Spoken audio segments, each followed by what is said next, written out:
Alright, so welcome. This is the second lesson on sources and forms of energy. And in this lesson, you're going to be looking at them measuring the temperature of a body using thermometer, right?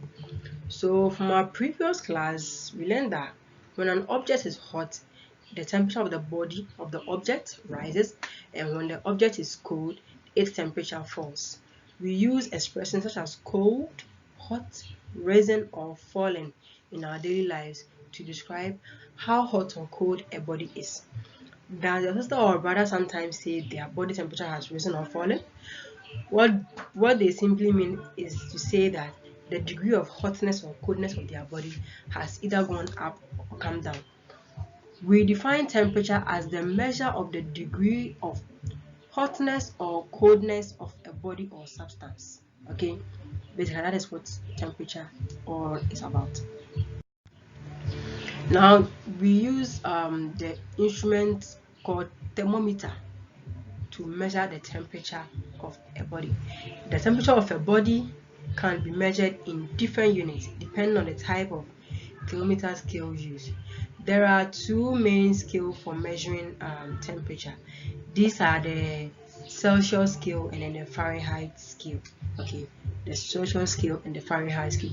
So in your short, you can see two types of thermometers which are used in measuring the temperature of bodies and objects. Okay. Now let's look at the Celsius scale.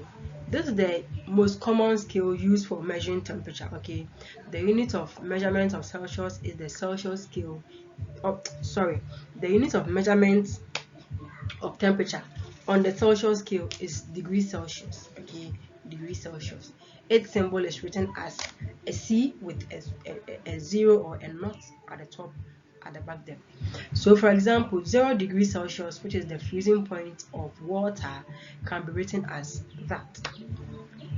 Now the 0 is the number showing the coldness, and the C is the chosen scale.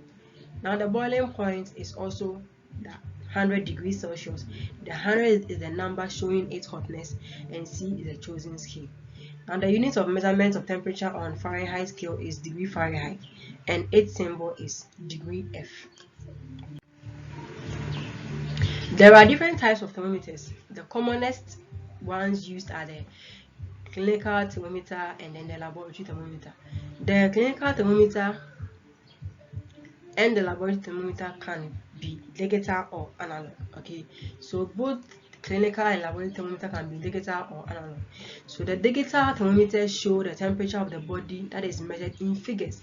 So if you could remember the figures, the type of thermometer I showed you about, the blue one is a digital thermometer.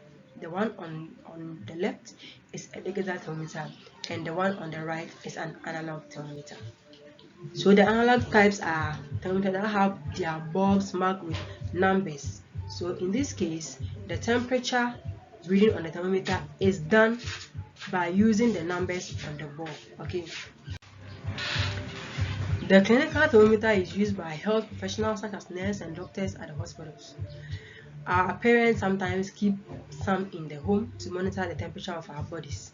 The mercury in bulb, the analog thermometer has a bulb or reservoir that contains mercury, and the mercury in the bulb is called thermometric liquid. Alright.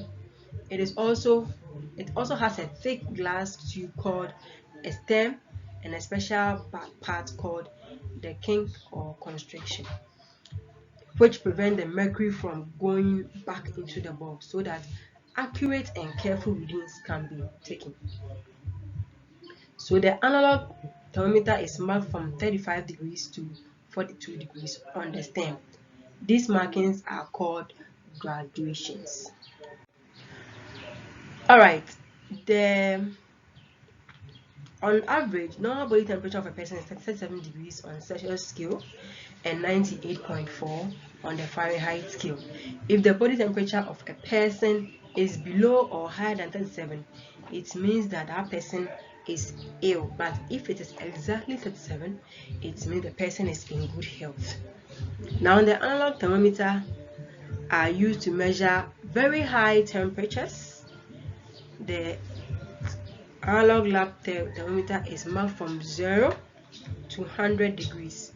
The laboratory thermometer does not have a kink or a constriction, and it can be used to measure the temperature of a substance in the laboratory. For example, it can be used to measure the temperature of substances or a room temperature and other objects. Okay, so now we know what thermometers are, we know what they can be used for, we know their types, and we know the scale with which they are measured. Alright, this is the end of the lesson, and I hope you have enjoyed yourself in this lesson. I will see you again some other time.